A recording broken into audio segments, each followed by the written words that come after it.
तनवीर अहमद। नाजरीन, Pakistan police state बना हुआ है। हर बंदे को पता है कि पुलिस यहाँ पे बेगुनाह को गुनाहगार और गुनाहगार को बेगुनाह साबित करती है और पुलिस के रवैयों से सारे लोग तंग हैं।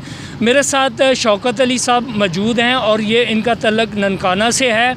और ननकाना में एक वाक़या हुआ कि जब इन्होंने पुलिस कांस्टेबल का भाई इनसे एक गाड़ी रेंट पे लेके गया।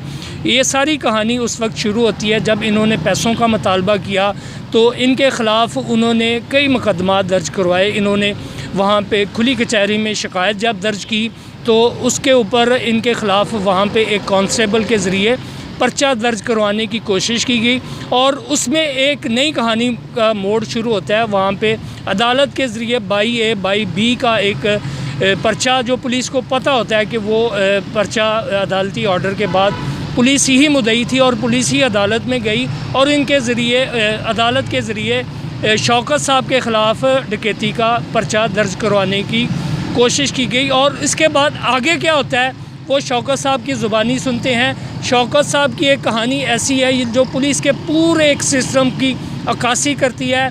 चूँकि इन्होंने इन जैसा कोई बंदा अपना इतनी मेहनत नहीं कर सकता, अदालतों में नहीं जा सकता और मुख्तलिफ़ पुलिस आला हुकाम को दरख्वास्तें नहीं दे सकता। शौकत साहब ने इसको पूरा फॉलो किया, पुलिस के आला हुकाम से भी मिले, अदालतों में भी गए और आज ये जिस मुकाम पे मौजूद हैं और इनका केस किस जगह पे मौजूद है वो शौकत साहब आपसे बात। शौकत साहब, ये बाकी बात तो मैंने बता दी है।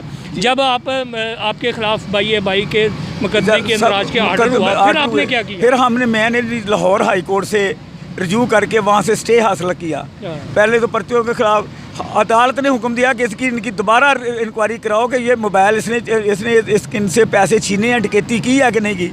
वो जनाब इंक्वायरी मैंने करवाई। वो जो पहला SHO था वो ट्रांसफ़र हो गया था। नहीं, रुकें ज़रा। आपके ख़िलाफ़ अदालत के आर्डर आए कि आपके ख़िलाफ़ पर्चा हो। फिर वो आपने उसकी लाहौर हाई कोर्ट से आपने स्टे ले लिया और लाहौर हाई कोर्ट ने उस मुकदमे को झूठा करार दे दिया। उसके बाद मोबाइल की कहानी दोबारा क्या वो ऐसी है जी। जब ये वक़ूआ हुआ था तो जब मैंने किराया मांगने गया था तो वो पुलिस कांस्टेबल ने मुझे मारा था और मेरा मोबाइल फ़ोन भी छीन लिया था। वो मैंने उसकी रपट दर्ज कराई हुई थी जनाब। 1.5 साल के अरसा में मैंने दोबारा अदालत से वो रपट की समाअत हुई। वहाँ मैंने कहा कि वहाँ लिखा था मोबाइल वहाँ रह गया है। दोबारा अदालत से इंक्वायरी कराई, पुलिस ने इंक्वायरी की और उसने पुलिस अफसर ने लिखा कि मोबाइल छीना गया है। अदालत की इंक्वायरी के ऊपर मोबाइल छीनने का मुकदमा दर्ज कराया गया पुलिस कांस्टेबल के खिलाफ। वो जो SHO मकामी उसका दोस्त था, जब मुकदमा दर्ज हुआ पहले तो वो दर्ज नहीं कर रहा था। नए सिस्टम में जो SHO है वो तफ्तीशी ऑफिसर को की लिखी हुई ज़िमनी और उसके जो उसने कहा हो मुल्ज़म या मुद्दई के बारे में, उससे वो इनहराफ कर सकता है अगर उसके सामने ठोस शवाहिद आ जाए। दूसरी जो डिस्ट्रिक्ट लेवल पे चलता है सिस्टम वो ये है कि वो एप्लीकेशन देगा डिस्ट्रिक्ट पुलिस ऑफिसर को। डिस्ट्रिक्ट पुलिस ऑफिसर उस पर इंक्वायर करेगा, एक इंक्वायरी होगी और वो तफ्तीश चेंज हो जाएगी। वो तफ्तीश चेंज हो के उसी डिस्ट्रिक्ट में रहेगी। उस डिस्ट्रिक्ट से जो दीगर किसी और के पास जो मुकामी SHO था उसको उसने फिर बेगुनाह कर दिया। फिर मैं दोबारा DPO साहब के पास गया। फिर DPO साहब ने उसकी इंक्वायरी तफ्तीश तब्दील करके मोहम्मद शबीर गुज्जर जो कांस्टेबल उसको गुनाहगार करार दिया। फिर उसने प्री अरेस्ट कबल गिरफ्तारी ज़मानत लाहौर सेशन जज से कराई, वहाँ से खारिज हो गई। फिर जनाबे वाला उसने हाई कोर्ट से करा ली। वो जो मुकम्मा SHO उसको गिरफ़्तार नहीं करना चाहता था, फिर वो यहाँ से भी खारिज हुई। यहाँ से SI उसको गिरफ़्तार करके ले गया। वो मोबाइल छीनने का जो मुकदमा था उसको अदम मुकदमा जो बरामदगी। मुकदमे में ऐसा होता है कि जो मुकदमा का माल मुकदमा हो जो आपने कत्ल किया, जब आला कत्ल नहीं आप देंगे मुकदमा ख़त्म हो गया। उस जो पुलिस कांस्टेबल है उसके ख़िलाफ़ जो मुकदमा दर्ज हुआ था उसको रिमांड लेकर मुकदमा वो जो है ना उसको बगैर मोबाइल बरामद किए जेल भेज दिया गया और बड़ी आसानी से उसने पुलिस ज़मानत करा ली। अब दूसरी बात ये जो आपका सवाल था कि पुलिस तो ये सन 47 से लेके अब तक 1947 जब से पाकिस्तान बना है, पुलिस अपने हमेशा पेटी भाइयों का डिफेंस करती है। किसी भी इशू से ले ले, वो जहाँ पे पुलिस इन्वॉल्व होगी दूसरे पुलिस वाले जो है उसकी फेवर करेंगे, वो बिल वास्ता करें या बिला वास्ता करें, डायरेक्ट करें या इनडायरेक्ट करें, लेकिन वो उनकी फेवर ज़रूर करते हैं। वो कांस्टेबल्स ले हमारा मुतालबा है कि वो जो पुलिस कांस्टेबल आप उसने RPO शेखुपुरा रीजन के खिलाफ वो दरख्वास्त देकर तफ्तीश तब्दील करा ली है, तफ्तीश भी तब्दील करा लिया और उसके ऊपर बरामदगी पुलिस ने डाली और ये मेरा मुकदमा अब ख़त्म करने की कोशिश कर रहा है RPO ऑफिस। अच्छा जी, अच्छा, बुनियादी तौर पे जो अभी बात का जो अहम इसका मकसद ये है कि शौकत अली साहब ने जिस हद तक परसू किया उसमें ये हुआ कि पुलिस एहलकारों के ख़िलाफ़ भी मुकदमात हुए और उनको जेल भी हुई। अब उनके कई मरहल में ज़मानतें उनकी कैंसिल हुई, लोअर कोर्ट से कैंसिल हुई, हाई कोर्ट गए, हाई कोर्ट से कैंसिल हुई।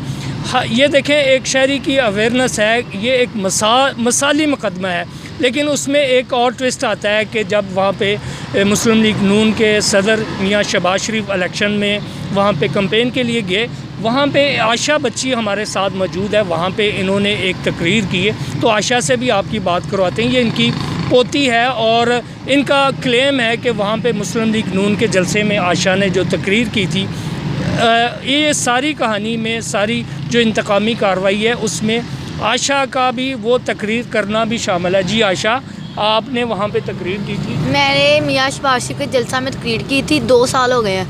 तो दादा अबू ने अचानक किराया मांगने चले गए, तो उन लोगों को पहले था कि ये PTA के ख़िलाफ़ है, इन लोगों ने PTA के ख़िलाफ़ तकरीर की है, तो पुलिस वालों ने मेरे दादा को इस डकैती के मुकदमा में फंसा दिया कि ये वो पीछे से नून लीग के, तो इन्हें डकैती के मुकदमा में फंसा दिया। ठीक है जी, आशा से आपने सुना और शौकत अली साहब की मैं हिम्मत को दाद देता हूँ। ये एक मिसाली मुकदमा है।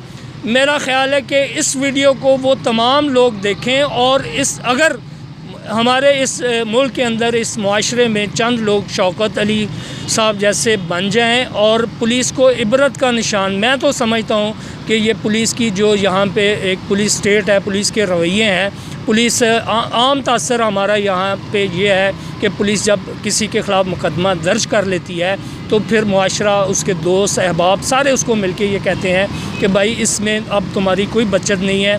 तफ्तीशी भी अमूमन उसी डगर पे तफ्तीश करते हैं जिस डगर पे उसकी FIR काटी जाती है और लोग मायूस होते हैं कि तफ्तीश में क्या निकलेगा। सारे लोग दोस्त अहबाब उसको डिस्करेज करते हैं।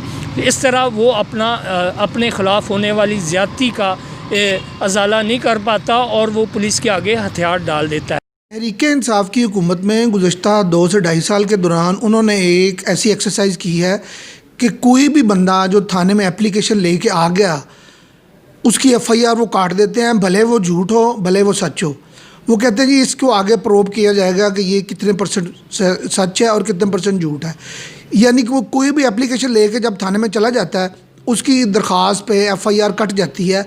उसका फ़ैसला तफ्तीश में होता है कि ये FIR काटने वाला जिसके ख़िलाफ़ काटी गई है या जिसने कटवाई है, दोनों में से कौन सच्चा है। उसी वजह से ये रेशो जो है ना वो बड़ी है जी। वो पुलिस आर्डर के तहत एक शिक है, उसके शिक के तहत वो मुतलका जो तफ्तीशी ऑफिसर है उसको जो उसकी अथॉरिटी है सुपरवाइजरी, वो उसे शोकाज नोटिस देती है और उससे जवाब तलब करती है। अगर वो उस पर सेटिस्फाइड जवाब ना दे तो उसे डिसमिस भी किया जा सकता है और उसे मुअत्तल भी किया जा सकता है। ये दोनों ऑप्शन चलते हैं। जस्टिस साहब पाकिस्तान से दरख्वास्त है कि वो हमारी जुडिशल इंक्वायरी कराएं कि जहाँ से हमारे साथ जुल्म शुरू है 2.25 साल हो गए हैं। 2 साल 3 माह से हम जिल्लत की ज़िंदगी, हमने 2 कारें थी वो भी फरोख्त कर दी हैं हमने। सर ये अगर मैं इंसाफ ना ले सकूँगा तो दुनिया का कोई बंदा इंसाफ नहीं ले सकेगा। मेरी यही ख्वाहिश है कि चीफ जस्टिस साहब इस जुडिशल इंक्वायरी करके जिन्होंने मेरे साथ जुल्म किया उनको कैफरे किरदार तक पहुँचाया जाए। जी जी, ये शौकत साहब का तो कहना है कि इनको अभी इंसाफ नहीं मिला। मैं समझता हूँ कि ये एक शानदार रवायत है और पुलिस के ख़िलाफ़ इस हद तक मेरे सहाफ़ती कैरियर में, अगरचे मैं क्राइम की बीट नहीं करता, मेरे सहाफ़ती कैरियर में मुझे ये एक शानदार मिसाल मिली है। अदारों ने बहुत तावन किया, कोर्ट ने इनके साथ तावन किया। पुलिस एहलकार अपने पेटीबंद भाइयों को तो बचाते रहे हैं, लेकिन अदालतों के ज़रिए इन्होंने अपने हक़ में फ़ैसले लिए और पुलिस के ख़िलाफ़ मुकदमा दर्ज हुए। ननकाना ने बड़ा साथ दिया है, DPO साहब ननकाना और दीगर भी। इसके साथ मुझे इजाज़त दीजिए। Tanvir Ahmed, city news.